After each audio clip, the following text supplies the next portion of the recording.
Hello दोस्तों, स्वागत है आप सभी का कॉमिक वर्ल्ड 2.0 पर। तो चलिए दोस्तों, शुरू करते हैं अनिल मोहन का नॉवेल जथुरा का अगला भाग। जथुरा आने वाले बुरे वक्त को टालना चाहता है, इसलिए तुम्हें इस रास्ते से हटाना चाहता है। बुरा वक्त? कार चलाते जगमोहन के होठों से निकला। बहुत बुरा वक्त। अगर तुमने मेरी बात नहीं मानी तो बुरी घटनाओं का दौर शुरू हो जाएगा। बुरी घटनाएं? किसके लिए? तुम्हारे लिए भी और जथुरा के लिए भी, हम सब के लिए। तुम्हारा मतलब है कि मेरा दिमाग जथुरा के बुरे हादसों को पहले ही देख लेता है, तो मैं उन हादसों के बारे में कुछ ना करूं? बिल्ली को देखकर आंखें बंद कर लूं तो आने वाला बुरा वक्त थम जाएगा। हाँ, ठीक कहा तुमने। वो बुरा वक्त कैसा होगा ये मैं नहीं बता सकता। या तुम्हें पता ही नहीं है उस बुरे वक्त के बारे में? पता है, कुछ कुछ पता है। पोते पापा की आवाज़ में गंभीरता थी। इसी कारण तुम्हें समझाने के लिए मारा मारा फिर रहा हूँ। जतूरा चाहता है कि तुम्हें उसके काम न बिगाड़ने दूँ। फिर तो तुम्हारे हाथ मायूसी लगेगी। मैं तुम्हारी बातें समझने वाला नहीं। क्यों जिद करते हो? मैं तुम्हें बहुत बड़ी दौलत। यही वो पल थे कि जगमोहन को अपने मस्तिष्क में बिजलियां सी कौनती महसूस हुई। आ जगमोहन के होठों से निकला। क्या हुआ? जगमोहन ने फौरन कार को सड़क के किनारे ले जा रोका। अगले ही पल होठ भिजे जगमोहन ने सिर को कार के स्टीयरिंग पर रख दिया। मस्तिष्क झंझना रहा था उसका। आंखें बंद हो चुकी होती और फिर उसके मस्तिष्क में तस्वीरें उभरने लगीं। एयरपोर्ट का दृश्य उसके मस्तिष्क में चमका। रोशनियों से एयरपोर्ट जगमगा रहा था। दीवार पर उसे डिजिटल बोर्ड पर आज की तारीख और 4 बजे का वक्त दिखा। लोगों की भीड़ थी। तभी एकाएक पुलिस और काले कपड़ों में कमांडोज नजर आने लगे। वो 10-12 कमांडोज थे, जिन्होंने गनें थाम रखी थी। वे सब भीतर से आते एक रास्ते पर खड़े हो गए। पुलिस वहां से लोगों को पीछे हटाने लगी थी। फिर जगमोहन के मस्तिष्क में कमांडो जैसे काले कपड़ों में एक व्यक्ति दिखा जो भीड़ से अलग खड़ा था। उसकी निगाह इसी तरफ थी और हाथ में मीडियम साइज का सूटकेस थाम रखा था। तभी उस रास्ते से 6 लोगों ने घिरे प्रधानमंत्री आते देखे। 6 में से 4 प्रधानमंत्री के पर्सनल कमांडोज थे और बाकी के 2 उनके सहायक थे। जो ही प्रधानमंत्री उस रास्ते से बाहर आए, वहाँ मौजूद कमांडोज ने उन्हें अपने घेरे में ले लिया और वे सब बाहर की तरफ बढ़ रहे थे। पुलिस इस दौरान लोगों को पीछे रख रही थी। कमांडो जैसे काले कपड़े पहने व्यक्ति ने फुर्ती से अपना सूटकेस खोला। उसमें गन रखी थी। उसने गन निकाली और तेजी से आगे बढ़ते हुए प्रधानमंत्री को घेरे चल रहे कमांडोज में शामिल हो गया। किसी का भी ध्यान उस पर नहीं था। वो गन थामे कमांडो के बीच में से रास्ता बनाते जरा जरा करके आगे बढ़ने लगा। कमांडोज युक्त प्रधानमंत्री का काफिला तेजी से बाहरी गेट की तरफ बढ़ रहा था। वो व्यक्ति प्रधानमंत्री के भीतरी सुरक्षा घेरे तक आ पहुंचा था। तब तक प्रधानमंत्री जी बाहरी गेट तक आ पहुंचे थे। सामने सिक्योरिटी से लदी प्रधानमंत्री के कार्यालय की कार खड़ी थी, जिसका दरवाज़ा खुल चुका था। प्रधानमंत्री जी आगे बढ़कर उसमें बैठने ही वाले थे कि उस व्यक्ति ने उसी पल गन सीधी की और गोलियां चलाने लगा। सारी जगह गोलियों की तड़तड़ से गूंज उठी।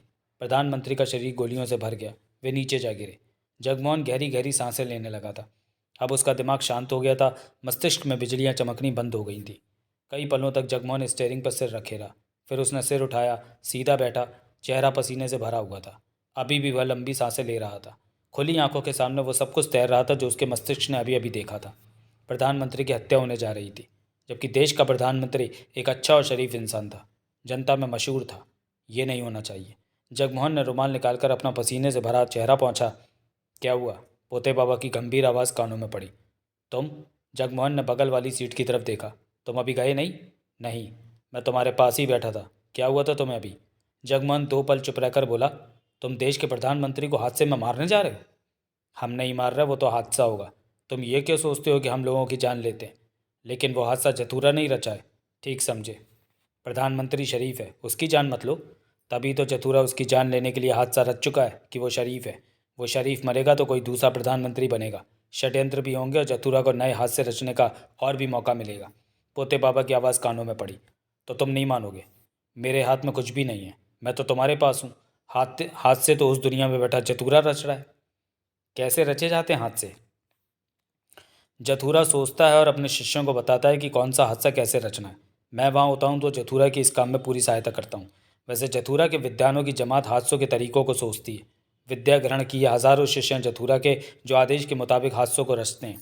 फिर रचे जा चुके हादसों का माप तौल अनुभवी लोगों द्वारा किया जाता है कि हादसे को ठीक से रचा गया है या नहीं। अगर रचे हादसे में कोई कमी होती है तो उसे पुनः दुरुस्त करने के लिए वापस भेज दिया जाता है। जो हादसा ठीक होता है उसे तुम्हारी दुनिया में उन नामों पर भेज दिया जाता है जिसके लिए हादसा तैयार किया जाता है। कैसे भेजा जाता है? बहुत ही आसान है। जैसे तुम्हारी दुनिया के लोग मोबाइल फ़ोन से एसएमएस भेजते हैं, कुछ ऐसा ही सिस्टम हमारे पास है। परंतु उस तकनीक को हम गुप्त रखते हैं ताकि कोई हमारी वो तकनीक खराब ना कर दे। तुम लोगों ने बहुत तरक्की कर रखी है, बहुत ज़्यादा। तुम्हारी दुनिया से बड़े विद्वान हमारी दुनिया में हैं। मैं पूर्व जन्म की दुनिया में कई बार जा चुका हूँ, जगमोहन गंभीर स्वर में बोला। खबर है मुझे, अब नहीं जाना पड़ता, अब नहीं जाना चाहता। क्योंकि वहाँ बड़े बड़े खतरे होते हैं। हाँ, वे खतरे हमारी दुनिया के लोगों पर भारी पड़ते हैं। जगमोहन ने गहरी सांस ली।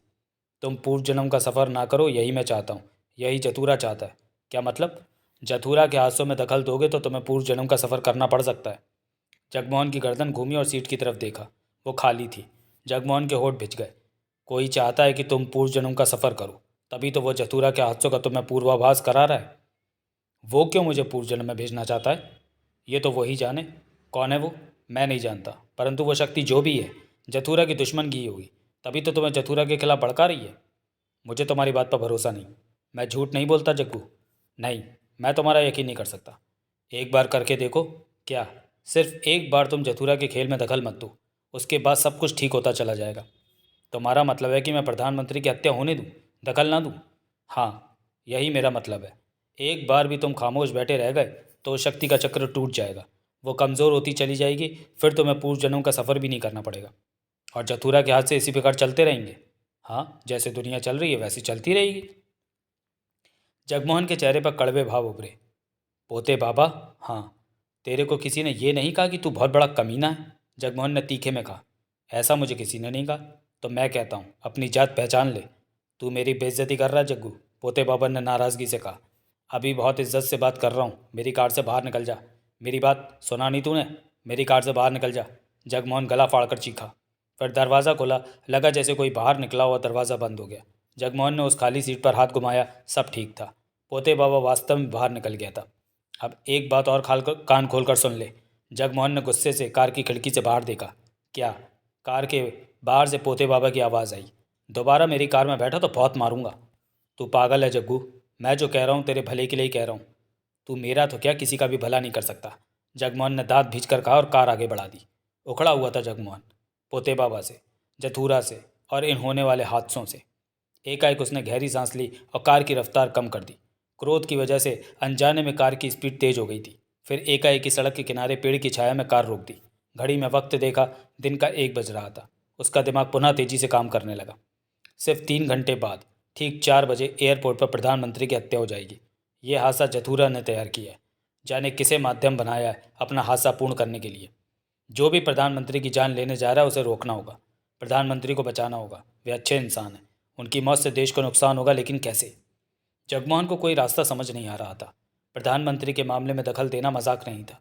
जगमोहन ने कार स्टार्ट करके आगे बढ़ा दी। जल्दी वो एक बाजार में पहुंचा। कार से निकलकर उसने पब्लिक बूथ की तलाश की। डायरेक्टरी देना, जगमोहन फ़ोन बूथ पर बैठे व्यक्ति से बोला। क्या? Phone directory? वो कहाँ से आ गई? 5 सालों से तो फ़ोन वालों ने डायरेक्टरी ही नहीं छापी। नहीं छापी? नहीं, पुरानी डायरेक्टरी होगी। वो भी नहीं है। तुम्हें प्रधानमंत्री कार्यालय का फ़ोन नंबर पता है? क्या? उसने अजीब सी नज़रों से जगमोहन को देखा। प्रधानमंत्री कार्यालय का फ़ोन नंबर? तो आप फ़ोन डायरेक्टरी में प्रधानमंत्री कार्यालय का नंबर तलाश करना चाहते थे? हाँ, आपकी जानकारी के लिए बता दूं कि पीएम ऑफिस का नंबर फ़ोन डायरेक्टरी में नहीं होता। ओह, मेरा दिमाग ख़राब हो गया है, जगमोहन ने कहा और बाहर आ गया। मन ही मन बहुत परेशान था जगमोहन। वो प्रधानमंत्री की हत्या किए जाने की सूचना देना चाहता था, लेकिन उसे प्रधानमंत्री कार्यालय का फ़ोन नंबर नहीं पता था। जगमोहन अपनी कार की तरफ बढ़ा कि तभी उसकी निगाह कुछ दूर हवलदार पर पड़ी। जगमोहन तेजी से चलता उसके पास जा पहुंचा। सुनिए सर। हवलदार ने पलट कर जगमोहन को देखा। जगमोहन पास आया उसके। आधे घंटे में मेरी ड्यूटी खत्म होने वाली है। हवलदार बोला। लफड़े वाली बात हो तो दूसरे से कहो। नहीं, ऐसा कुछ नहीं है। मैं आपसे प्रधानमंत्री कार्यालय का नंबर पूछना चाहता हूँ। पीएम ऑफिस का फ़ोन नंबर? हवलदार ने अजीब से स्वर में कहा। हाँ वही। क्यों? काम है। क्या काम है मुझे बता। तुम्हारे जानने लायक नहीं है। समझा? हवलदार ने पैनी नज़रों से उसे घूरा। तुम वहाँ फ़ोन करके धमकी देना चाहते हो? धमकी? यही कि पीएम हाउस में बम रखा है जो कि फटने वाला है। ऐसे बोगस कॉल पहले भी आ चुके हैं वहाँ। वो तुमने किए? जगमोहन उखड़ गया। मैंने किए होते तो तुमसे नंबर ना मांगता फिरता। तो अब पहली बार धमकी भरा फ़ोन करने जा रहे हो तभी? दिमाग ख़राब हो गया तुम्हारा। जगमोहन झल्लाया। क्या? तुमने ऑन ड्यूटी पुलिस वाले को पागल कहा? उसने आगे बढ़कर जगमोहन की बाँह पकड़ी। चल थाने में। हाथ छोड़, 500 दूंगा। जगमोहन बोला। 500? ठीक है दे। बाँह तो छोड़। हवलदार ने बाँह छोड़ी। जगमोहन ने जेब से 500 का नोट निकाला और उसे देते हुए कहा, बता प्रधानमंत्री कार्यालय का फ़ोन नंबर। इस 500 के बदले तेरे को सलाह दे रहा हूँ, उसने नोट अपनी जेब में रखते हुए कहा। मेरे ख्याल में शायद ही किसी पुलिस वाले को प्रधानमंत्री कार्यालय का नंबर पता होगा, और जिसे पता होगा वो इस तरह तेरे को नहीं मिलने वाला। तो कैसे मिलेगा? नहीं मिलेगा, यही तो समझाना चाहता हूँ। मेरे को समझ नहीं आता कि आखिर तेरे को पीएम ऑफिस में काम क्या है। तेरे को तो 500 मिल गए, जगमोहन ने चिढ़कर कहा। हाँ, वो मुस्कुराया। मज़े कर, जगमोहन ने कहा और पलट कर अपनी कार की तरफ बढ़ गया। एयरपोर्ट 3:30 बजे। जगमोहन वहाँ मौजूद था। वो फैसला कर चुका था कि उसे क्या करना है। अभी तक सब ठीक नज़र आ रहा था, कोई कमांडो या फालतू की पुलिस ना दिखाई दे रही थी। यात्रियों का आना जाना और अनाउंसर की आवाज़ें गूंज रही थी। कई यात्री फर्श पर कपड़ा फैलाकर बैठे खाना खा रहे थे। रेलवे स्टेशन जैसा माहौल महसूस होता कभी कभी। दो बच्चे एक खाली डिब्बा एक दूसरे पर फेंकते खेल रहे थे। कभी कभार प्लेन के इंजन के चीखने की आवाज़ कानों में पड़ जाती थी। कुछ काउंटरों पर लोग कतारों में भी खड़े दिखे। जगमोहन की निगाह दीवार पर गई, जहाँ डिजिटल घड़ी लगी थी। इस घड़ी को उसका मस्तिष्क पहले भी देख चुका था। घड़ी में अब 3:40 हो रहे थे। प्रधानमंत्री की हत्या होने में सिर्फ 20 मिनट बाकी थे। जगमोहन का दिल इस विचार के साथ जोरों से धड़का। वहाँ मौजूद लोगों पर निगाह मारी, जो कि होने वाले इस हादसे से बेखबर थे। अगर हादसा हो गया तो एयरपोर्ट पुलिस छावनी में बदल जाना था। जगमोहन ने उस तरफ देखा जहाँ उसके मस्तिष्क ने प्रधानमंत्री का हत्यारा खड़ा देखा था। वहाँ इस वक्त कोई नहीं खड़ा था। वक्त आगे सरकता जा रहा था। 3:50 बज गए। तभी जगमोहन ने 15-20 पुलिस वालों को भीतर प्रवेश करते देखा। देखते ही देखते वो उस रास्ते से लोगों को हटाने लगे जहाँ से प्रधानमंत्री को निकलना था। जगमोहन सतर्क हो गया। प्रधानमंत्री की हत्या का वक्त करीब आता जा रहा था। उसी पल उसने काले कपड़े पहने 10-12 कमांडो द्वार से भीतर प्रवेश करते देखे। सबके हाथों में गनें थमी हुई थी। वे सतर्क और खूंखार जैसे लग रहे थे। कमांडोज उस रास्ते पर खड़े होने लगे जहाँ से होकर प्रधानमंत्री को आगे जाना था। जगमोहन की निगाह घड़ी पर गई। 3:55 होने वाले थे। जगमोहन की निगाह उधर घूमी जहाँ प्रधानमंत्री का हत्यारा खड़ा देखा जा चुका था। उसका मस्तिष्क थम गई। नजरें जगमोहन की। काले कपड़ों में उसे वहाँ वही हत्यारा दिखा जिसे उसका मस्तिष्क देख चुका था। उसके पाँव के पास ही मीडियम साइज का सूटकेस रखा था। जगमोहन जानता था कि उसी सूटकेस में गन है। जगमोहन फुर्ती से पास के पब्लिक फ़ोन बूथ में घुस गया और रिसीवर उठाकर नंबर मिलाने लगा। सिक्का उसने पहले ही भीतर डाल दिया था। यह नंबर एयरपोर्ट के सुरक्षा स्टाफ के चीफ मिस्टर कॉल का था। बैल हुई, फिर आवाज़ आई, हेलो मिस्टर कॉल। यस, तुम एयरपोर्ट के सुरक्षा के चीफ हो? जगमोहन ने जल्दी से कहा। हाँ, अभी प्रधानमंत्री का प्लेन आया होगा, वो बाहर आ रहे हैं। हाँ, लेकिन तुम मेरी सुनो, बीच में मत बोलो। ठीक 4 बजे प्रधानमंत्री की हत्या होने वाली है। क्या कहा? मैं तुम्हें एक मौका दे रहा हूँ कि हत्यारे को पकड़ सको। तैयार हो? हाँ हाँ, कहाँ हो तुम? वहाँ जहाँ से प्रधानमंत्री को निकलना है, कमांडोज के बीच। जगमोहन की निगाह बोन बूथ से बाहर कमांडोज की तरफ घूमने लगी। तभी उसे 55 बरस का एक व्यक्ति दिखा जो फ़ोन कान पर लगाए कमांडोज के पास ही टहल रहा था। तभी उसके कानों में आवाज़ पड़ी, तुम खामोश क्यों हो गए? तुमने नीली कमीज़ पहन रखी है। हाँ मैंने। ओ, तुम मुझे देख रहे हो? हाँ, मेरी बात ध्यान से सुनो। जगमोहन ने हत्यारे की तरफ नज़र मारी। तुम वहाँ से पीछे की तरफ घूमो। वो घूमा। गुड। जगमोहन क्या उठा। अब ठीक सामने दूर तक देखो। जगमोहन ने उसे ऐसा करते भी देखा। ठीक है, अब अपनी नज़र को थोड़ा सा बाएं घुमाओ, आराम से, और तब तक घुमाते रहो जब तक कि तुम्हें काले कपड़े पहने एक आदमी ना दिख जाए। उसके पाँव के पास एक सूटकेस। हाँ, दिख गया है, वो दिख गया है मुझे। वो वही प्रधानमंत्री की हत्या करने वाला है। उस सूटकेस में गन है।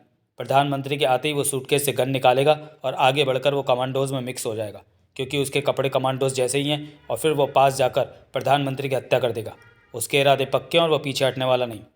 तुम कौन हो और तुम्हें कैसे? बेवकूफ़, 2-3 मिनट का वक्त रह गया है प्रधानमंत्री की हत्या होने में, कुछ करो।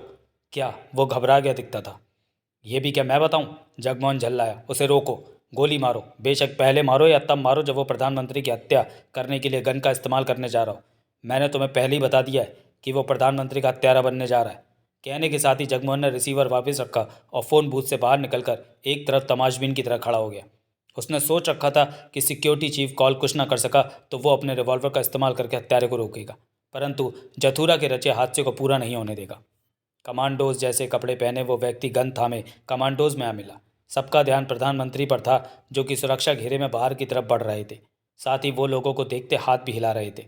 सिक्योरिटी चीफ कॉल की निगाह उस नकली कमांडो पर थी जो कमांडोज की भीड़ में शामिल होकर उनका ही हिस्सा बन गया था।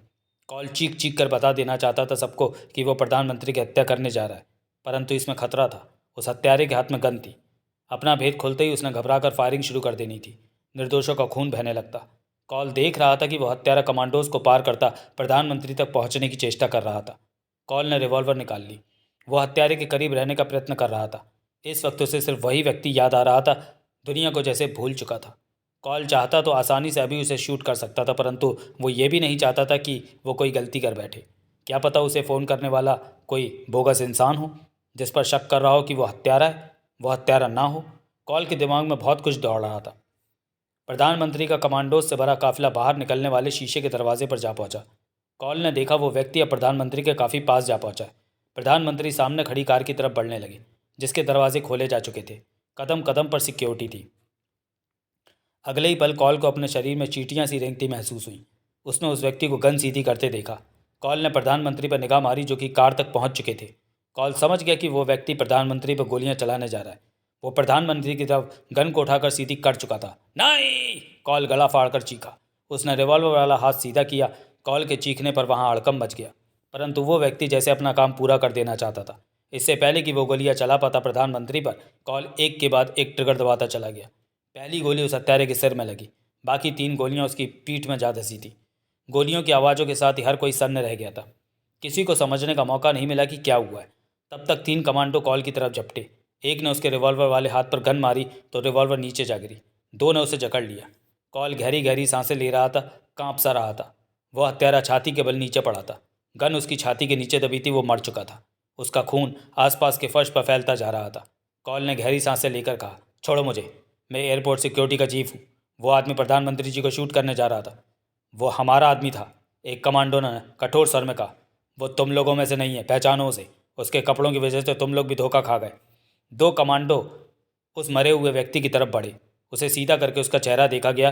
फौरन ये स्पष्ट हो गया कि मरने वाला भारी व्यक्ति था। कॉल को छोड़ दिया गया। प्रधानमंत्री जी इस हादसे के बाद एक पल के लिए वहां न रुके। वे जा चुके थे। कुछ दूर भीड़ में खड़े जगमोहन के चेहरे पर मुस्कान नाच रही थी। जगमोहन अपनी कार में बैठा और वापस चल पड़ा। मन ही मन खुश था कि उसने प्रधानमंत्री की हत्या जैसा बड़ा हादसा होने से बचा लिया, वरना देश भर में दुख की लहर दौड़ जाती। बहुत नुकसान होता देश का। अब उसे ये सब करना अच्छा लगने लगा था। आज पहली बार वो महसूस कर रहा था कि लोगों का भला करके मन को कितनी शांति मिलती है। आज उसे सच्ची खुशी हासिल हुई थी। रास्ते में उसने मार्केट में कार रोकी और धूप के 2 बड़े पैकेट ले लिए। बंगले पर पहुंचा। देवराज चौहान अभी तक नहीं लौटा था। जगमोहन ने सबसे पहले धूप को ड्राइंग रूम, बेडरूम, किचन में सुलगा दिया। बंगले में धूप का खुशबूदार धुआं फैलने लगा। ये सब काम करके हटा और फ्रिज से ब्रेड बटर निकालकर टोस्ट तैयार किए और खाते हुए किचन में जा पहुंचा और कॉफ़ी तैयार करने लगा। कॉफ़ी का मग थामे वो ड्राइंग रूम में पहुंचा तो ठिठक गया। चेहरे पर तीखी मुस्कान आ ठहरी। सोफे पर पोते बाबा बैठा था। वो अदृश्य था, परंतु धूप के धुएं में उसकी आकृति स्पष्ट दिखाई दे रही थी। सिर के बाल पीछे को जाते, सफ़ेद फैली दाढ़ी छाती तक जाती, गले में मालाएं, कानों में कुंडल। धूप का धुआं जब कम होता तो आकृति धुंधला जाती, वरना आकृति स्पष्ट नजर आती। स्वागत है पोते बाबा, जगमोहन ने व्यंग भरे स्वर में कहा और सोफा चेयर पर बैठकर कॉफ़ी का घूंट भरा। पोते बाबा गंभीर निगाहों से जगमोहन को देखता रहा। पहले मैंने कहा था कि तुम्हारा मेरे पास आना मुझे अच्छा नहीं लगता, जगमोहन मुस्कुराया। लेकिन अब ऐसा नहीं है। तुम्हारा आना मुझे अच्छा लगने लगा है। कम से कम देख तो सकता हूँ कि तुम्हारा उतरा हुआ चेहरा कैसा लगता है। मैंने सोचा था जग्गू कि तुम मेरा कहना मान जाओगे। इतनी बड़ी गलत बात तुमने कैसे सोच ली? इसी में सब हम सब का भला है। पोते बाबा के होठ हिलते दिखाई दिए। मेरा जो मन करेगा मैं वही करूँगा। पोते बाबा उसे देखता रहा। धुएं में उसकी बनती बिगड़ती आकृति दिखती रही। तू सच में बहुत बड़ा मक्कार है। एक बात बता पोते बाबा, क्या किसी को कैसे मालूम हो जाता है कि जथुरा ने कौन सा हादसा रचा है और वो मेरे मस्तिष्क में डाल देता है? किसी ने हमारे हाथ से तैयार करने वाले सिस्टम पर अपनी तार डाल दी है, जिसकी वजह से वो जान जाता है कि जतूरा कौन सा हादसा इस दुनिया में भेजने जा रहा है, पोते बाबा ने कहा। फिर तो तुम्हें मेरे पास नहीं आना चाहिए था। तुम्हें वो तार ढूंढ कर निकाल फेंकनी चाहिए, तो सब कुछ ठीक हो जाएगा। यह असंभव जैसी बात है। क्यों? सिस्टम पर हमने अपनी आवश्यकता के अनुसार सैकड़ों तारें डाल रखी हैं। सैकड़ों तारों में से उस बहरूपी तार को तलाश करना आसान नहीं है। फिर भी हमारे लोग दिन रात उस तार को तलाश करने की चेष्टा कर रहे हैं। जगमोहन ने कॉफ़ी का घूंट भरा। तू बता जग्गू, तू कैसे मेरी बात मानेगा? पोते बाबा गंभीर था। कैसे भी नहीं मानेगा तो ज़रूर। भूल है तेरी जो ऐसा सोचता है, जगमोहन ने तीखे स्वर में कहा। जगमोहन ने पोते बाबा की आकृति को मुस्कुराते देखा। तू अभी चतुरा की ताकत को पहचानता ही कहाँ है? उस ताकत के आगे तेरा वजूद चींटी जैसा है, पोते बाबा ने कहा। अगर ऐसा होता तो तुम लोग मुझसे अपनी बात मनवा चुके होते। हमारी भी कुछ सीमाएं हैं। हम इस दुनिया के लोगों को शक्तियों के दम पर ही अपनी मनमानी कर सकते हैं, परंतु तेरे साथ तो हम इस वक्त कुछ भी गलत नहीं कर सकते, क्योंकि तेरे को उस शक्ति का आशीर्वाद मिल चुका है जो तेरे को इस्तेमाल कर रही है। जगमोहन ने कुछ नहीं कहा। तेरे ऊपर हमारी शक्तियाँ असर नहीं करेंगी। जब तू हमारी दुनिया में आएगा तब तुझ पर हमारी शक्तियाँ चल सकेंगी। फिर तो तुम लोग मजबूर हो गए मुझे कुछ ना कहने को। इतने भी मजबूर नहीं हुए जितने कि तुम सोच रहे हो। तो क्या करोगे मेरा? तू नहीं तो देवा तो है, देवराज चौहान। जगमोहन के होठों से निकला। माथे पर बल पड़े। क्या कहना चाहता है तू? जथुरा एक हादसा तैयार कर रहा है जो देवा के साथ होगा। तू देवा को कैसे बचा पाएगा? कमीने हरामी। जगमोहन कॉफ़ी का प्याला फेंकते हुए पोते बाबा की आकृति पर झपट पड़ा। जगमोहन को लगा जैसे किसी शरीर से जा टकराया हो। जगमोहन ने पोते बाबा की आकृति की गर्दन दोनों हाथों से पकड़ ली। मैं तेरे को अभी ख़त्म कर। तभी जगमोहन ने पोते बाबा का हाथ अपने सिर पर महसूस किया। जगमोहन को लगा पोते बाबा अंगूठे से उसकी कनपटी दबा रहा है। दर्द की तीव्र लहर उसके सिर में दौड़ी और वो बेहोश होता चला गया। सपन चड्ढा ने कॉल बेल पर उंगली रखते हुए दबाई। भीतर बैल बजने की आवाज़ गूंजी जो बाहर तक सुनाई दी। सपन चड्ढा ने इस वक्त कीमती सूट पहन रखा था। उसकी कार सामने ही खड़ी थी। हाथों की उंगलियों में सोने की हीरे के नगों वाली अंगूठियाँ पहनी चमक रही थी। गले में सोने की मोटी सी चेन थी। तभी दरवाज़ा खुला और राधा दिखी। उसके हाथ में बेलन था। गालों पर दाएं बाएं से आती बालों की लट झूल रही थी। माथे पर सूखे आटे की लकीर लगी दिखाई दे रही थी। क्या है? राधा ने डंडा मारने वाले ढंग में पूछा। नमस्कार। सबन चड्ढा ने दोनों हाथ जोड़े। नमस्कार नमस्कार। देख तू पहले ही सुन ले। नीलू कहीं नहीं जाएगी। जाएगा, वो बहुत बिजी है। राधा बेलन वाला हाथ हिलाकर कह उठी। मैं आलू के पराठे बना रही हूँ और उसे बहुत ज़ोरों की भूख लगी है। मैंने उससे बात करनी है। उसे लेके तो नहीं जाएगा? नहीं, सिर्फ बात। तभी पीछे से नीलू महाजन की आवाज़ आई। कौन है राधा? खुद ही देख लो, तुम्हें पूछ रहा है कोई। मेरा बनाया आलू का पराठा खाए बिना तुम जाना नहीं। राधा ने पलटते हुए कहा और भीतर चली गई। तभी दरवाजे पर महाजन दिखा। सपन चड्ढा ने मुस्कुराकर उसे देखा। कहो, महाजन बोला। मेरा नाम सपन चड्ढा है। वो जेब से कार्ड निकालकर महाजन की तरफ बढ़ाता बोला। मेरा शीशा बनाने का बिजनेस है। महाजन ने कार्ड लिया, देखा, फिर सपन चड्ढा के चेहरे पर निगाह टिक गई। आगे बोलो। तुम नीलू महाजन हो? इसलिए पूछ रहा हूँ कि मैंने तुम्हें पहले नहीं देखा। हाँ, महाजन के होठ सिकुड़े। मोना चौधरी से मुझे काम है। क्या काम? उसी को बताऊंगा। मुझसे किसी ने कहा है कि तुम मोना चौधरी की खास पहचान वाले हो। किसने कहा? उसने अपना नाम बताने को मना किया है। इसी शर्त पर उसने मुझे तुम्हारा पता बताया। तुम मोना चौधरी से बात करना चाहते हो? महाजन बोला। सबन चड्ढा ने फौरन हाँ में सिर हिलाया। तो काम मुझे बताना पड़ेगा। उसके बाद ही मोना चौधरी तय करेगी कि तुमसे मिलना है कि नहीं। तभी पीछे से राधा की आवाज़ आई। नीलू, पराठा तैयार है, खा ले, ठंडा हो जाएगा। उसे भी लिया, कोई गरीब खाना खा लेगा तो दुआ देगा। बोलो क्या काम है? मोना चौधरी से। महाजन बोला। एक को ख़त्म कराना है। किसे? ये बात तो मैं सिर्फ मोना चौधरी को ही बताऊंगा। इस काम के 3 करोड़ दे सकता हूँ।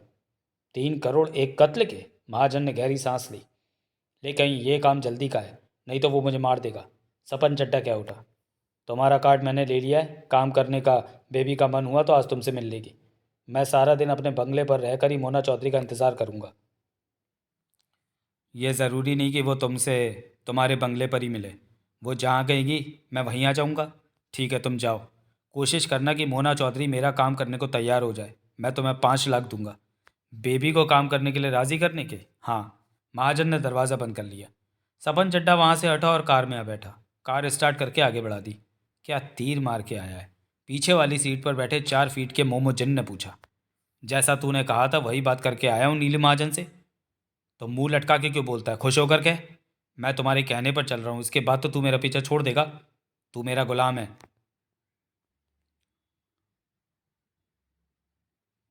तूने कहा था कि इस काम के बाद मेरा पीछा छोड़ देगा। मैंने कहा और तूने सच मान लिया। मोमोजिन कहकर हंस पड़ा। सपन चड्ढा ने सूखे होठों पर जीभ फेरी। तूने तो कहा था कि अभी काम किधर पूरा हुआ है, काम पूरा कर तभी तो छोड़ूंगा, मोमोजिन ने कहा। तेरा कोई भरोसा नहीं। अब की बार तूने ठीक बात कही। सपन चड्ढा खुद को मोमोजिन के हाथों बुरी तरह फंसा महसूस कर रहा था। तो किस्मत वाला है कि जथूरा ने यह काम मुझे करने को दिया। लोमा को दिया होता तो अब तक तू गंजा हो चुका होता। जो बात बाद में करता है और सिर पर चपत पहले मारता है, वो दूसरे को पागल कर देता है। लोमा? वो भी जिन्न है? सपन चड्ढा के होठों से निकला। हाँ, लेकिन अपने को बड़ा 30 मार का समझता है। मैंने तो एक बार उसे पकड़कर पीट दिया था। सपन चड्ढा ने सूखे होठों पर जीभ फेरी। अब सीधा अपने बंगले पे चल। मैं तेरे बेड पर आराम करूंगा। उसका गद्दा बहुत अच्छा है, उस पर लेटो तो वो झूला देता है। सपन चड्ढा कुछ ना बोला। चुप क्यों हो गया? बातें करता रहे, मोमोजिन बोला। बातें?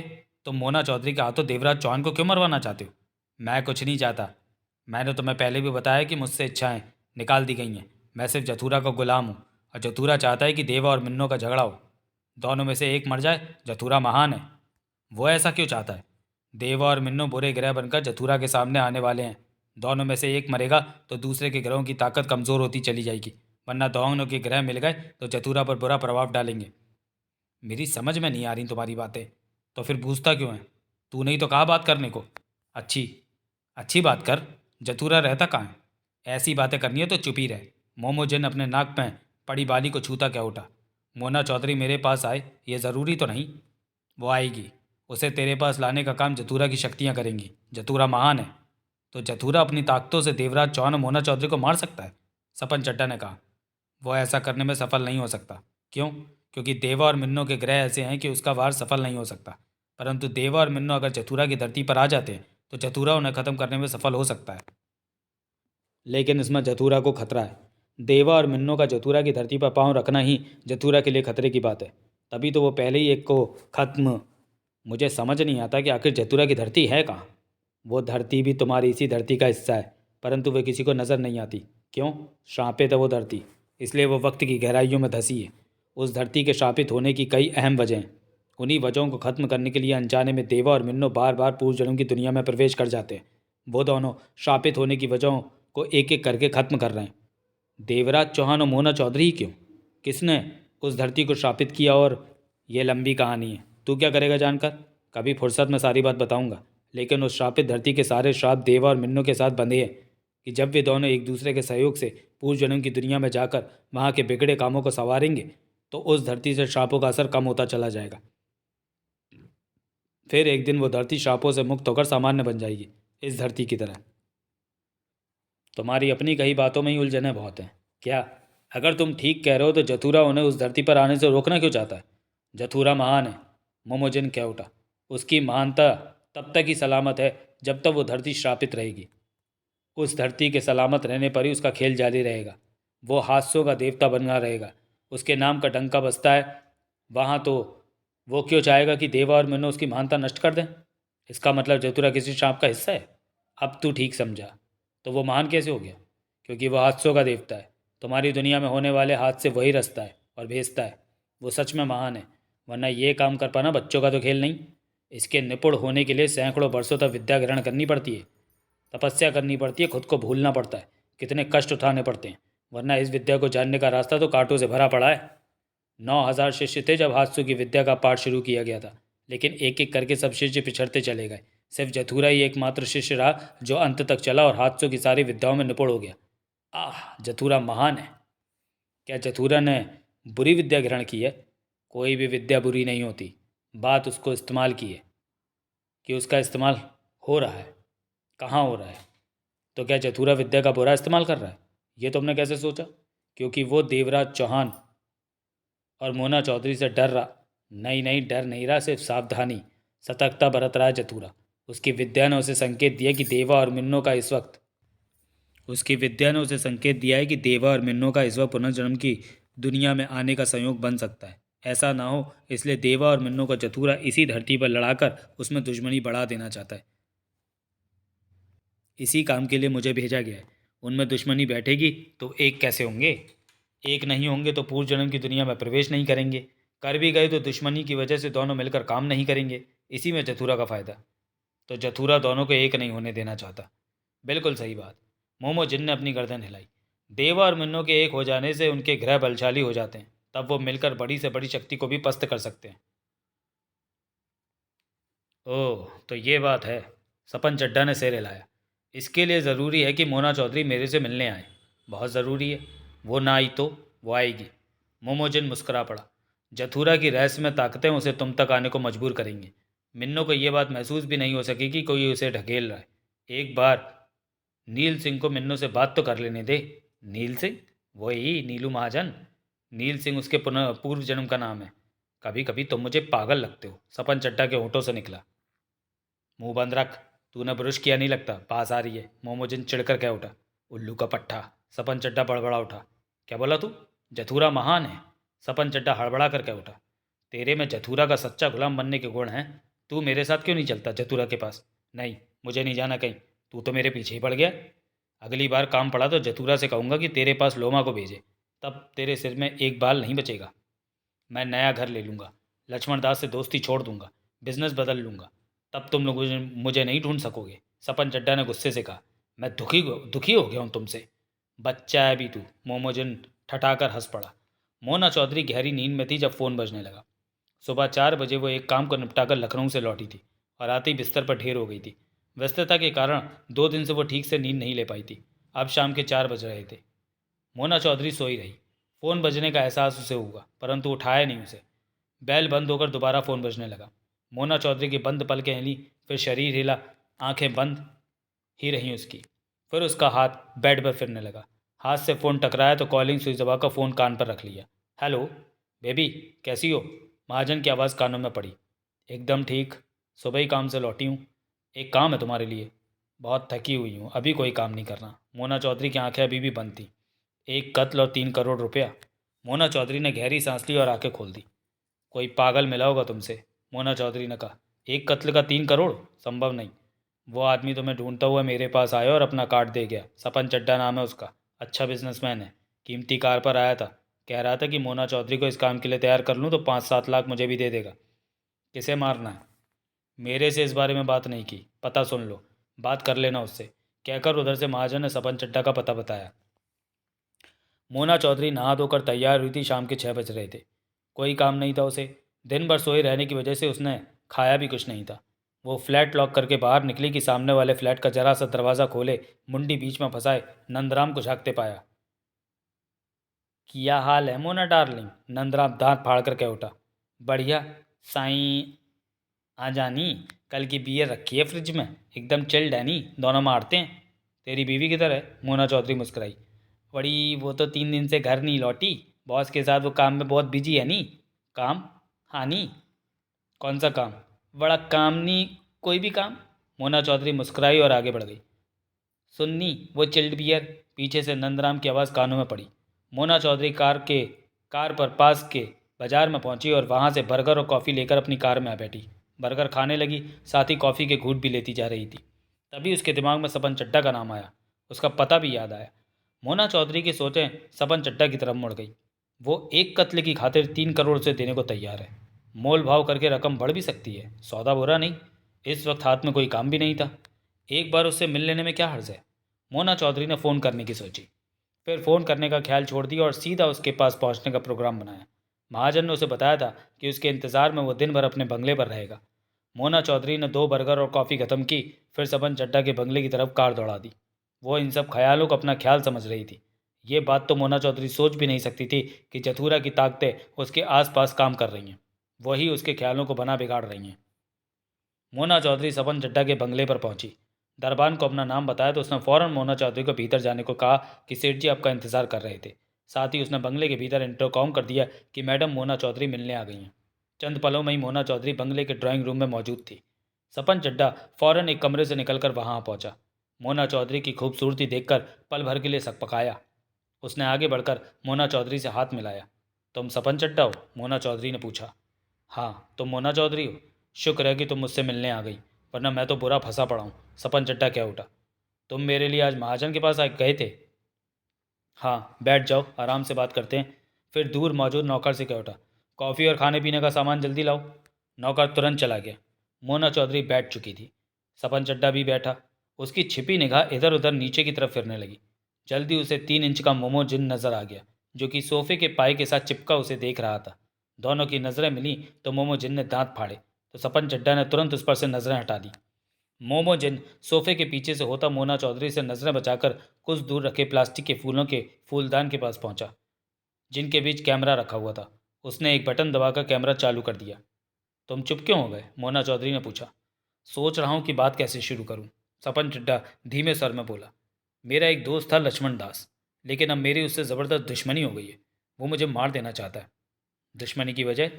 पैसे का लेन देन। मैंने उससे बहुत पैसा लिया, परंतु लौटाता रहा। आखिरी किश्त 5 करोड़ की थी, परंतु उससे वो 5 करोड़ कोई छीन कर ले गया, जबकि मैं उसे दे चुका था। वो पुनः मेरे से 5 करोड़ मांगने लगा। मैंने देने को मना कर दिया कि मैंने उसे लौटा दिया था। बस इसी बात को लेकर उसकी मेरी बिगड़ गई। फिर उसने गुस्से में मेरे को मारने का काम किसी को 3 करोड़ में दे दिया। लेकिन ये बात किसी से मुझे पता चल गई। 3 करोड़ में? हाँ। तो अब तुम चाहते हो कि मैं तुम्हारे दोस्त लक्ष्मण दास को ख़त्म कर दूं? मोना चौधरी बोली। नहीं, वो पागल है। जैसा भी है, कभी मेरा दोस्त रहा है वो। मैं उसकी जान नहीं लेना चाहता। तो मैं चाहता हूँ कि तुम उसे मार दो जो मुझे मारना चाहता है। उसके मरने पर मैं लक्ष्मण दास से बात करके कह दूंगा कि उस आदमी को मैंने ख़त्म करवाया जिसे उसने मुझे मारने पर लगाया था। अब की बार उसने फिर ऐसी कोशिश की तो मैं उसे ख़त्म करवा दूंगा। ये सुनकर वो डर जाएगा, पीछे हट जाएगा, फिर मुझे मारने की कोशिश नहीं करेगा। बचकानी बात है तुम्हारी। तुम्हें लक्ष्मण दास को ख़त्म करवाना चाहिए। मैं उसकी जान नहीं लेना चाहता। वो बुरा आदमी नहीं है, लेकिन इस वक्त उसका दिमाग खराब हुआ पड़ा है। मैं भी तुम्हें 3 करोड़ रुपया दूंगा अगर तुम मेरा ये काम कर दो। कहकर चड्डा ने गहरी सांस ली। मोना चौधरी ने फौरन कुछ नहीं कहा। तभी नौकर ट्रे में कॉफ़ी और खाने का सामान लाया और वहाँ रख गया। तुम्हारे दोस्त ने किसे तैयार किया तुम्हें मारने को? देवराज चौहान को। मोना चौधरी बुरी तरह चौंकी। देवराज चौहान? वो बहुत बड़ा डकैती मास्टर है, खतरनाक है। मोना चौधरी के दांत भिसते चले गए। नजरें सपन चड्डा पर थीं। सपन चड्डा उसके चेहरे पर उभरे भाव देखकर घबरा गया। क्या हुआ तुम्हें? उसने हड़बड़ा कर पूछा। देवराज चौहान बहुत देर से बसता आ रहा है मेरे हाथों से। मोना चौधरी गुर्रा उठी। सपन चड्डा की जान वापस लौटी। तुम मेरा ये काम करोगी? हाँ। अब देवराज चौहान मेरे हाथों से नहीं बचेगा। मैं ये काम जल्दी चाहता हूँ। जल्दी होगा। आज क्या तारीख है? मोना चौधरी का खूबसूरत चेहरा गुस्से से धधक उठा था। 23 जून। तो नोट कर ले। 30 तारीख तक देवराज चौहान खत्म होगा। मोना चौधरी ने दांत पीसते हुए कहा और खड़ी हो गई। मैं तुम्हारा पैसा तैयार रखना, मैं कभी भी मंगवा लूँगी। सपन चड्डा ने सिर हिलाया। कोई खबर कि देवराज चौहान कहाँ मिलेगा? नहीं। कोई बात नहीं, ढूंढ लूँगी उसे, मोना चौधरी ने कहा और पलटकर बाहर की तरफ बढ़ गई। कॉफ़ी कॉफ़ी तो पी जाओ। परंतु तब तक मोना चौधरी बाहर निकल चुकी थी। मोमो जिन ने कैमरे का बटन बंद किया और एकाएक वो 4 फीट का हो गया। वो मुस्कुरा रहा था। आगे बढ़ा और मोना चौधरी वाली सोफा चेयर पर बैठता कह उठा, जथुरा महान है। सपन चड्डा ने मोमो जिन को देखा। मिन्नो कमज़ोर मोहरा है। जथुरा ने यह शब्द मुझसे कहे थे, मोमो जिन बोला। कमज़ोर मोहरा? सपन चड्डा के चेहरे पर उलझन उभरी। हाँ, मिन्नो को गुस्सा जल्दी आ जाता है, खास तौर से देवा का जिक्र आती। तुम्हारी बातें मेरी समझ से बाहर है मोमोजिन। मैं भी यूं ही तुमसे माथा मारने बैठ जाता हूँ। उठो और कैमरे की रिकॉर्डिंग वहाँ तक साफ कर दो जब तक तुम्हारी मिन्नो के साथ पहले की बात है। बात वहाँ से शुरू होनी चाहिए जब देवराज चौहान का जिक्र आया। तो तुम उसका क्या करोगे? मैं उसे लक्ष्मण दास को दूंगा। आगे जो करना है लक्ष्मण दास ही करेगा। लेकिन इस रिकॉर्डिंग का वो क्या करेगा? देवा को दिखाएगा। क्यों? ताकि वो मिन्नो को मारने को तैयार हो जाए। मिन्नो देवा को मारने के लिए उग्र स्वभाव की है, परंतु देवा मिन्नो को मारने में ज़रा भी उग्र नहीं है। वो शांत दिमाग से काम लेता है। उसे तैयार करने में लक्ष्मण दास को मेहनत करनी पड़ेगी। तुमने मुझे बताया कि लक्ष्मण दास उसे 3 करोड़ का ऑफर देगा। हाँ, मेरे कहने पर उसने 3 करोड़ तैयार रखे हैं। फिर तो वो 3 करोड़ का नाम सुनते ही तैयार हो जाएगा। वो ऐसा नहीं है। मिन्नो के रास्ते में आने से पहले वो 10 बार सोचेगा। डरता है वो मोना चौधरी से? डरता नहीं है, लेकिन सोच समझ के चलता है। तो सवाल बहुत पूछता है। तुम्हारी बातें अजीब सी होती हैं, मेरे मन में उत्सुकता पैदा करती हैं। तो पागल का पागल ही रहेगा। अब तो मैंने तुम्हारा काम कर दिया, तो अब तो तुम मेरे पास फिर नहीं आओगे, मुझे तंग नहीं करोगे। तू मेरा गुलाम है।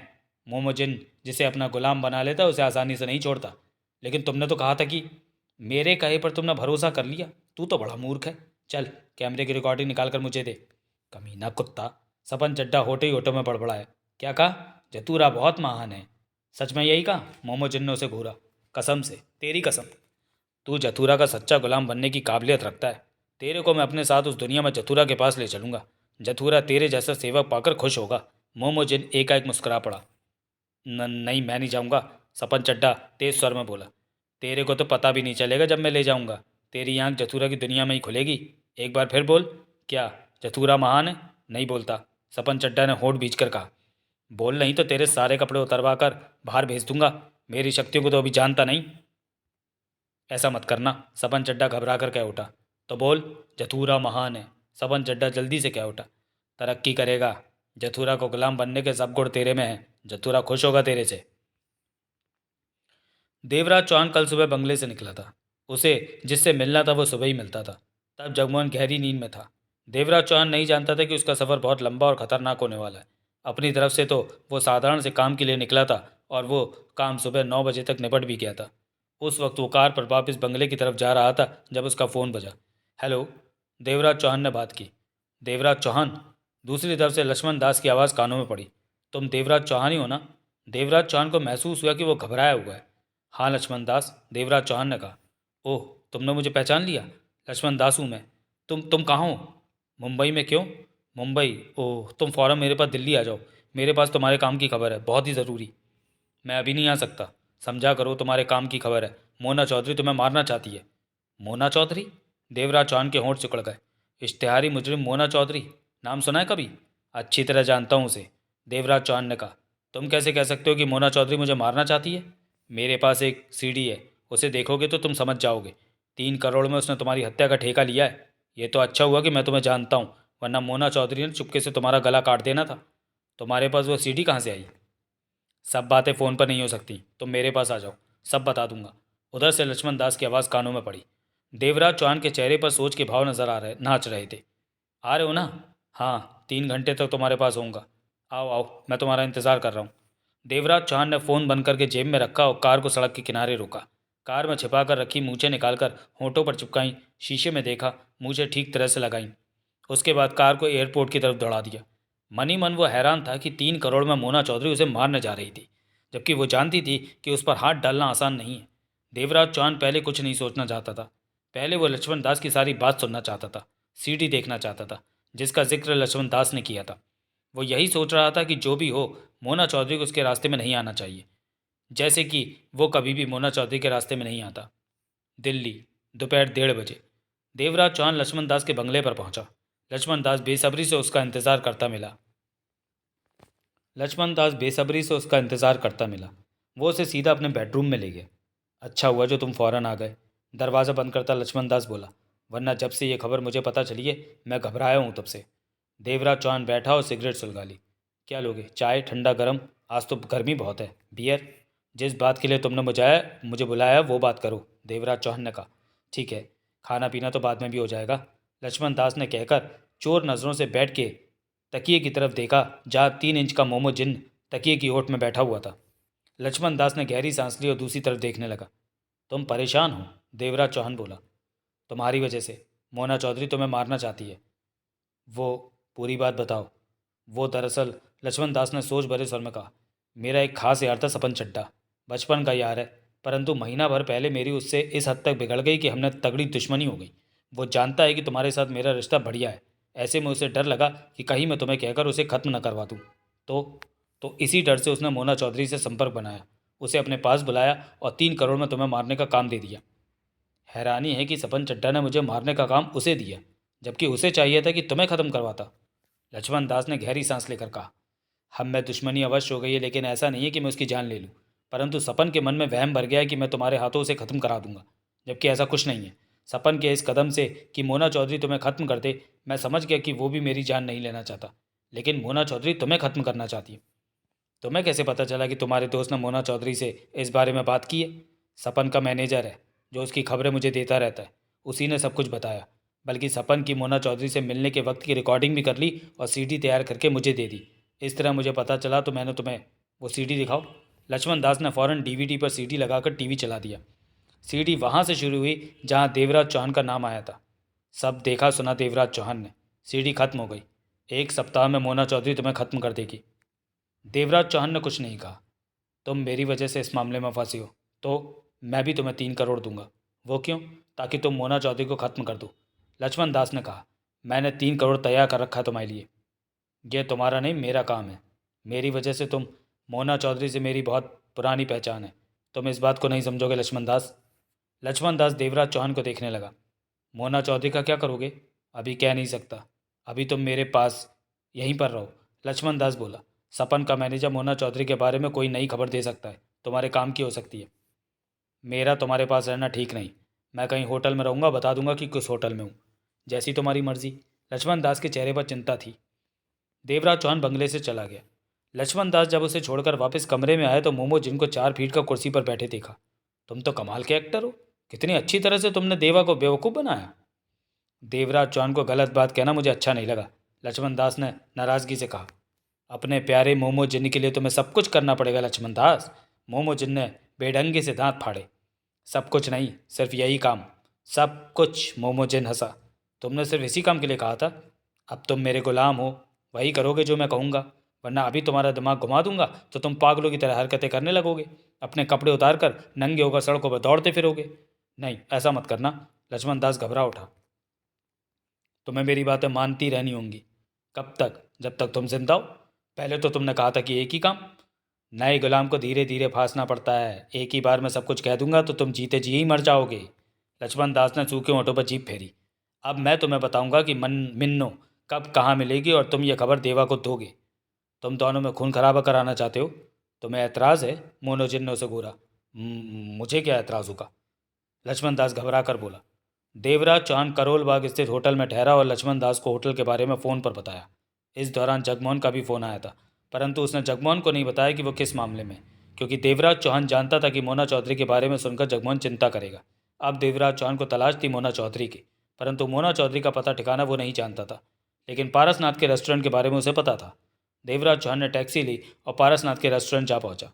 शाम के 3:30 हो रहे थे और रेस्टोरेंट में लंच चल रहा था। देवराज चौहान ने लंच का ऑर्डर दिया। 20 मिनट बाद उसे लंच सर्व कर दिया गया। इसी के साथ ही रेस्टोरेंट ने अब लंच टाइम समाप्त करने की घोषणा कर दी थी। शाम के 4 बजने जा रहे थे। खाने के दौरान देवराज चौहान की निगाह हर तरफ घूम रही थी कि पारसनाथ दिख जाए, परंतु पारसनाथ कहीं भी नजर न आया। देवराज चौहान ने लंच समाप्त किया। वेटर बिल के लिए पास आया। देवराज चौहान ने 1000 का नोट बिल के साथ रखते हुए पूछा, पारसनाथ कहाँ है मालिक? वेटर ने फौरन कहा, मुझे खबर नहीं कि वो कहाँ है। देवराज चौहान के होठों पर मुस्कान आ ठहरी। उसे कहो देवराज चौहान मिलना चाहता है। मैं देखता हूँ, पता नहीं वो यहाँ है भी कि नहीं, कहकर वेटर चला गया। देवराज चौहान ने सिगरेट सुलगा ली। रेस्टोरेंट में इस वक्त एक दो लोग ही थे। आधी सिगरेट ही खत्म हुई थी कि उसे पारसनाथ अपनी तरफ आता दिखा। देवराज चौहान के होठों पर मुस्कान उभरी। वो उठा और पास आ चुके पारसनाथ से हाथ मिलाया। बैठो बैठो, पारसनाथ ने कहा। खैर तो है? तुम मेरे रेस्टोरेंट में मुझसे मिलने आए हो? दोनों बैठे। पारसनाथ ने इशारे से वेटर को पास बुलाया और कॉफ़ी लाने को कहा। तुम्हारे यहाँ का खाना अच्छा है, देवराज चौहान बोला। सिर्फ यही कहने के लिए तो तुम मुझसे मिलना नहीं चाहते होगे। पारस ने अपने खुरदरे चेहरे पर हाथ फेरा। देवराज चौहान ने कश लिया और पानी के गिलास में सिगरेट डाल दी। पारसनाथ की सतर्क निगाह देवराज चौहान के चेहरे पर थी। मोना चौधरी कहाँ है? देवराज चौहान का स्वर शांत था। पारसनाथ को अपने शरीर में तनाव सा आता महसूस हुआ। यहीं है दिल्ली में। 2 दिन पहले वो मिलने आई थी मेरे से। पारसनाथ ने संभले स्वर में कहा। मैं उससे मिलना चाहता हूँ। क्यों? शायद वो मेरी तलाश कर रही है। वजह? 3 करोड़ में उसने मुझे मारने का काम हाथ में लिया है। मुझे पता लगा तो मैंने उसकी तलाश शुरू कर दी। पारसनाथ की आंखें सुकड़ी। कब पता लगा? 2-2.5 घंटे पहले। पारसनाथ अब सतर्क नजर आने लगा था। तुम्हें गलती लगी देवराज चौहान, ऐसा कुछ भी नहीं। सपन चड्ढा नाम के आदमी ने मोना चौधरी से मेरी मौत का सौदा किया है। विश्वास नहीं होता? मैं कह रहा हूँ इसलिए तुम्हें विश्वास कर लेना चाहिए, देवराज चौहान ने कहा। पारसनाथ देवराज चौहान को देखता अपने खुरदरे चेहरे पर हाथ फेरने लगा। तभी वेटर कॉफ़ी के प्याले रख गया। कॉफ़ी लो। देवराज चौहान ने प्याला अपनी तरफ सरकाया, उठाया, घूंट भरी। नज़रें पारसनाथ पर थीं। मैं मोना चौधरी से बात करना चाहूँगा, पारसनाथ बोला। यहीं पर मेरे सामने? हाँ, कहते हुए पारसनाथ ने जेब से मोबाइल फ़ोन निकाला और नंबर मिलाने लगा। चेहरे पर गंभीरता थी। उसे बताओ कि मैं यहाँ हूँ तुम्हारे पास। मैं बेवकूफ़ नहीं हूँ। पारसनाथ फ़ोन कान पर लगाता क्या उठा। क्या मतलब? मैं कभी नहीं चाहूँगा कि तुम और मोना चौधरी सामने पड़ो। मुझे तो अब भी यकीन नहीं आ रहा। कहते कहते पारसनाथ ठिठका। तभी उसके कानों में मोना चौधरी की आवाज़ पड़ी। कहो पारसनाथ, तुम्हारी खैरियत जानने के लिए फ़ोन किया। देवराज चौहान को देखते पारसनाथ शांत स्वर में बोला। हैरानी है, पहले तो कभी भी तुमने खैरियत जानने के लिए फ़ोन नहीं किया। यूं ही अब कर। सितारा कैसी है? उधर से मोना चौधरी ने पूछा। सितारा के बारे में विस्तार से जानने के लिए अनिल मोहन के देवराज चौहान और मोना चौधरी एक साथ वाले पूर्व प्रकाशित उपन्यास देवदासी, इच्छाधारी, नागराज की हत्या, विष मानव अवश्य पढ़ें। ये उपन्यास भी जल्द ही कॉमिक वर्ल्ड 2.0 पर उपलब्ध कराए जाएंगे। वो ठीक है, शॉपिंग के लिए गई हुई है। तुमने कोई नया काम हाथ में लिया क्या? फ़ौरन मोना चौधरी की तरफ से आवाज़ नहीं आई। हाँ, लेकिन तुमने क्यों पूछा? मैं जानना चाहता हूँ कि वो काम क्या है। पारसनाथ का गंभीर स्वर सामान्य था। देवराज चौहान की निगाह पारसनाथ पर थी। तो तुम्हें मालूम हो गया कि मैंने क्या काम हाथ में लिया है? मोना चौधरी की आवाज़ कानों में पड़ी। तुम्हारे मुंह से सुनना चाहता हूँ। देवराज चौहान को खत्म करने का मौका हाथ में आया है। मोना चौधरी की आवाज़ में सख्ती आ गई थी। पारसनाथ ने गहरी सांस ली। 3 करोड़ में? तुम्हें कैसे पता? उधर से मोना चौधरी की आवाज़ में उलझन आ गई थी। मैं तुम्हें बाद में फ़ोन करता हूँ। लेकिन तुम्हें कैसे? परंतु पारसनाथ ने फ़ोन बंद कर दिया और गंभीर स्वर में देवराज चौहान से बोला, तुम सही थे। मोना चौधरी को तुम्हें बता देना चाहिए था कि मैं यहाँ हूँ, ताकि वो काम निपटा लेती। प्लीज़ देवराज चौहान, पारसनाथ बोला। मैं नहीं जानता कि क्या बात है, परंतु मोना चौधरी तुम्हारे नाम से ही उखड़ जाती है। ये शायद पूर्व जन्म का कोई असर हो सकता है। तुम जरा संयम से काम लो। मैं तुम्हारे पास इसलिए नहीं आया कि तुम मोना चौधरी से बात करो। मैं मोना चौधरी से मिलने आया हूँ और तुम सोचते हो कि मैं तुम्हें उसका पता दे दूंगा। दे देना चाहिए, मोना चौधरी को भी मेरी तलाश है। तुम दोनों का एक दूसरे के सामने पड़ना ठीक नहीं। मुझे मारने के लिए मोना चौधरी मेरी तलाश कर रही है, देवराज चौहान बोला। पारसनाथ ने अपने खुरदरे चेहरे पर हाथ फेरा। तुम ये बात भूल जाओ, मैं मोना चौधरी से बात करूंगा, उसे समझाऊंगा कि तो मुझे खुद ही मोना चौधरी का ठिकाना ढूंढना होगा। देवराज चौहान उठ खड़ा हुआ। पारसनाथ उसे देखता रहा। देवराज चौहान वहां से हटा और बाहर की तरफ बढ़ता चला गया। पारसनाथ वही बैठा उसे देखता रहा जब तक वो बाहर निकलकर नजरों से ओझल ना हो गया। उसकी आंखों में बेचैनी स्पष्ट दिखाई दे रही थी। उसने फ़ोन निकाला और महाजन का नंबर मिलाने लगा। कहो पारसनाथ। अगले ही पल महाजन की आवाज़ कानों में पड़ी। तुम मेरे पास आओ। क्यों, क्या हुआ? नई मुसीबत शुरू होने जा रही है। मोना चौधरी और देवराज चौहान आमने सामने पड़ने जा रहे हैं। ये कैसे हो सकता है? हो रहा है ये।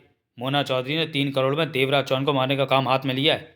सत्यानाश। मैं भी आता हूँ। 50 मिनट में महाजन पारसनाथ के रेस्टोरेंट के ऊपरी हिस्से में वहाँ था जहाँ पारसनाथ ने इस जगह को घर का रूप दे रखा था और सितारा के साथ रहता था।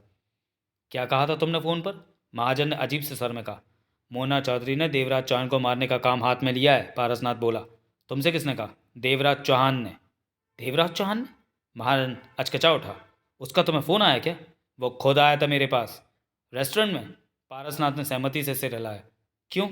वो मेरे से मोना चौधरी का पता जानना चाहता था। मोना चौधरी से मिलना चाहता है वो। क्यों? ताकि मोना चौधरी उसे मार सके या फिर वो मोना चौधरी को ख़त्म कर दे। पारसनाथ ने अपने खुरदरे चेहरे पर हाथ फेरा। क्या पता ये बात गलत हो? सही है, मैंने मोना चौधरी से बात की है। तुमने तुमने उसे बताया कि देवराज चौहान तुम्हारे पास? नहीं बताया, परंतु ये बात ज़्यादा देर तक मोना चौधरी से छिपाई नहीं जा सकती। वो महसूस कर लेगी कि किसने सौंपा ये काम बेबी को। सपन चड्डा नाम आदमी का है कोई। ये तेरे को देवराज चौहान ने बताया? हाँ। लेकिन देवराज चौहान को कैसे पता चला कि सपन चड्डा ने देवराज चौहान को मारने का काम मोना चौधरी को सौंपा है? मैंने नहीं पूछा। देवराज चौहान ने बताया भी नहीं। महाजन उठा और एक तरफ रखी बोतल उठाकर गिलास तैयार किया। घूंट भरा। भाभी कहाँ है? शॉपिंग के लिए गई है। पारसनाथ के चेहरे पर गंभीरता नाच रही थी। बहुत गलत होने जा रहा है पारसनाथ, महाजन बोला। बहुत ही गलत। देवराज चौहान और बेबी के टकराने का मतलब है एक बार फिर पूर्व जन्म के सफ़र के लिए चल देना, जो कि बहुत ही खतरनाक होता है। हमें बेबी को इस काम के लिए पीछे हटने के लिए मजबूर करना होगा, वरना बीता वक्त इस बात का गवाह है कि जब जब देवराज चौहान और बेबी आमने सामने पड़े, पूर्व जन्म में प्रवेश करना पड़ा। यही चिंता तो मुझे सता रही है। पारसनाथ व्याकुल था। हम बेबी को समझाएंगे, मानेगी वो? मनवा के रहेंगे। नहीं। पारसनाथ ने इनकार में सिर हिलाया।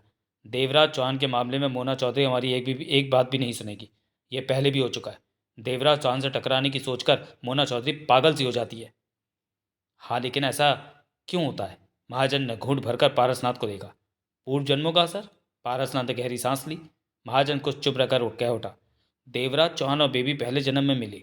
उनकी शादी होने वाली थी, परंतु मिन्नो नगरी की मालकिन बन गई, जबकि देवराज चौहान नगरी का साधारण इंसान रहा और अन्याय के खिलाफ आवाज़ उठाता रहा। इस तरह देवराज चौहान और बेबी के पहले जन्म में ठन गई। देवराज चौहान की शादी बेबी की बहन बेला से हो गई।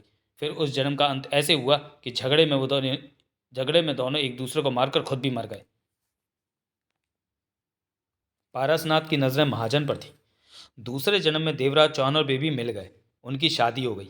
पंजाब के लुधियाना में दोनों ने जीवन बिताया, प्यार भरा जीवन, ऐसा कि एक को चोट लगे और दूसरे को दर्द हो। और तीसरा जन्म अब चल रहा है। दोनों एक दूसरे के कट्टर दुश्मन हैं। एक दूसरे को देखना भी पसंद नहीं करते। बेबी तो मौका ढूंढती है कि कब देवराज चौहान के सामने पड़ने का मौका मिले। उसका नाम सुनकर ही बेबी का दिमाग खराब हो जाता है। पाठकों, देवराज चौहान और मोना चौधरी के पूर्व जन्मों के बारे में विस्तार से जानने के लिए पढ़ें राजा पॉकेट बुक से प्रकाशित देवराज चौहान और मोना चौधरी एक साथ वाले पूर्व प्रकाशित उपन्यास हमला, जालिम, मास्टर, सरगना, गुड्डी और मंत्र। अब हमें देवराज चौहान और मोना चौधरी को आमने सामने नहीं पड़ने देना चाहिए पारसनाथ। पारसनाथ कुछ ना बोला।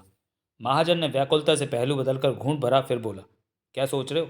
मोना चौधरी ने इरादा कर लिया है कि देवराज चौहान को मारने का, तो हमारे कहने पर वो पीछे नहीं हटेगी। उसे पीछे हटाना होगा, ये ज़रूरी है, वरना। तभी उसके कानों में किसी के आने की आवाज़ उभरी। सितारा आ गई होगी, पारसनाथ बोला। उसी पर मोना चौधरी ने कमरे में प्रवेश किया। पारसनाथ और महाजन चौंके। बेबी तुम? महाजन क्या उठा। मोना चौधरी ने दोनों को देखा, फिर एक कुर्सी पर बैठती क्या उठी। कहो पारसनाथ, क्या बात है? बात? पारसनाथ ने गंभीर नज़रों से मोना चौधरी को देखा। तेरे को कैसे पता चला कि मैंने देवराज चौहान को मारने का काम हाथ में लिया है? मैंने तुम्हें ऐसा तो नहीं कहा था। परंतु मुझे फ़ोन करने से पहले ही तुम जान चुके थे कि असल बात क्या है। मोना चौधरी का सर शांत था। हाँ, मालूम हो चुका था। ये बात किसने बताई तुम्हें? देवराज चौहान ने। मोना बुरी तरह चौंकी। पल भर के लिए सन्नाटा ठहरवा। फिर मोना चौधरी का चेहरा क्रोध से धधक उठा। शांति बेबी शांति, महाजन हाथ उठाकर बोला। वो तुमसे कहाँ मिला? मोना चौधरी के होठों से घुर्राहट निकली। मेरे पास आया था। तो जब तुमने बात की मुझसे तब वो तुम्हारे पास था? मोना चौधरी के दांत भिजे थे। हाँ। और तुमने मुझे नहीं बताया? नहीं। क्यों? मोना चौधरी की आवाज़ तेज़ हो गई। क्योंकि मैं नहीं चाहता था कि तुम और देवराज आमने सामने पड़ो। पारसनाथ, ये तुमने गलत। दिमाग ठंडा रखो बेबी। हमें भी। तुम चुप करो महाजन। मैं क्यों चुप रहूं? मैं तुम्हारे पास बात करने आने ही वाला था। क्या बात? यही कि देवराज चौहान वाला काम हाथ में मत लो, ये ठीक नहीं। क्या खराब है इस काम में? मोना चौधरी ने कठोर स्वर में कहा। यह तुम भी जानती हो। महाजन गंभीर हो गया। मोना चौधरी, पारसनाथ बोला, तुम्हारा और देवराज चौहान का जब जब झगड़ा हुआ तब तब हम पूर्व जन्म की दुनिया में जा पहुंचे। और वहाँ जो हादसे हमारे साथ पेश आते हैं वो तो तुम दोनों इस झगड़े से अलग रहो। नहीं रह सकते, क्योंकि पूर्व जन्म में भी हम तुम्हारे साथी थे, दोस्त थे और अब भी हैं। हम ये मेरा और देवराज चौहान का मामला है। मोना चौधरी ने धधकते स्वर में कहा। नहीं, यह हम सबसे जुड़ा मामला है बेबी, महाजन गंभीर स्वर में बोला। देवराज चौहान का नाम सुनकर तुम्हारा दिमाग खराब क्यों हो जाता है? मैं नहीं जानती। बस तब मेरा मन करता है कि देवराज चौहान को मार दूं। वो मेरे हाथ से बचेगा नहीं। ठंडे दिमाग से काम लो बेबी। देवराज चौहान कभी भी तुम्हारे रास्ते में नहीं आया, तुम ही उसके रास्ते में। पारसनाथ, मोना चौधरी क्या उठी। देवराज चौहान ने तुमसे क्या बात की?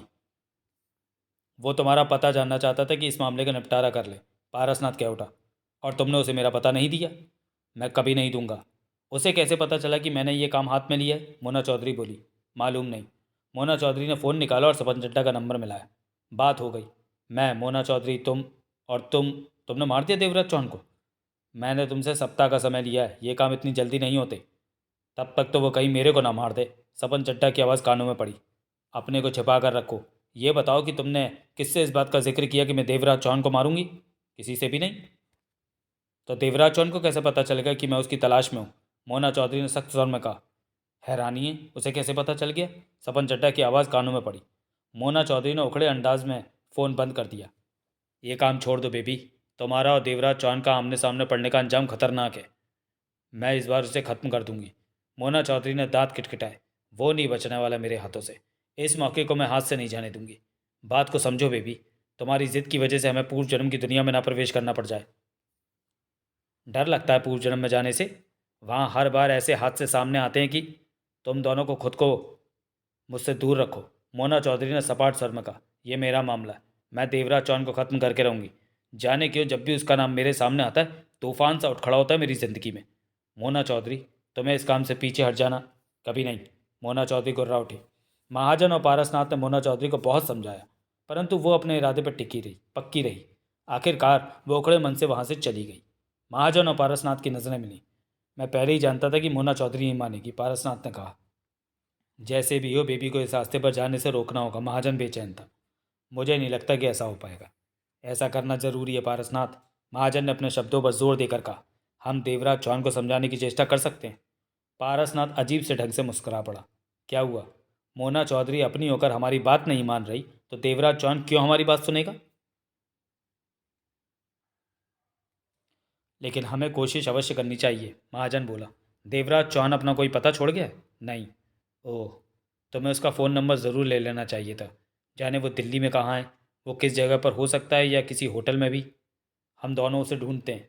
तुम डिसूज़ा को भी इसी काम पर लगा दो, महाजन ने कहा और सामने रखा गिलास उठाकर एक ही सांस में खाली करके उठता क्या उठा।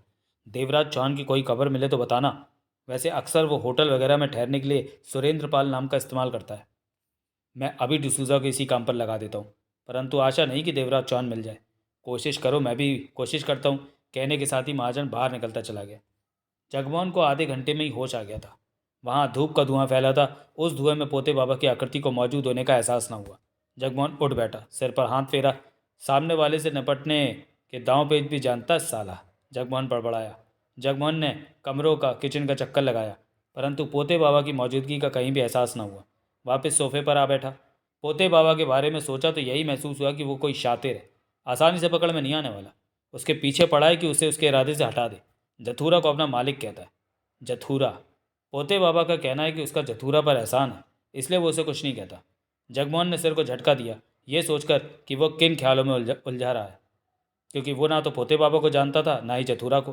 पोते बाबा का कहना है कि पूर्व जन्म से आया है। इस वक्त जगमोहन को पूर्व जन्म की कोई बात याद नहीं आ रही थी। जगमोहन उठ खड़ा हुआ। वो ये सब नहीं सोचना चाहता था। तो चलिए दोस्तों, वीडियो को यहीं समाप्त करते हैं और मिलते हैं जथुरा के अगले भाग में, अगले वीडियो में। तब तक के लिए धन्यवाद। कहानी ना बड़ी इंटरेस्टिंग होती जा रही है, तो बने रहिएगा जथुरा के साथ। धन्यवाद।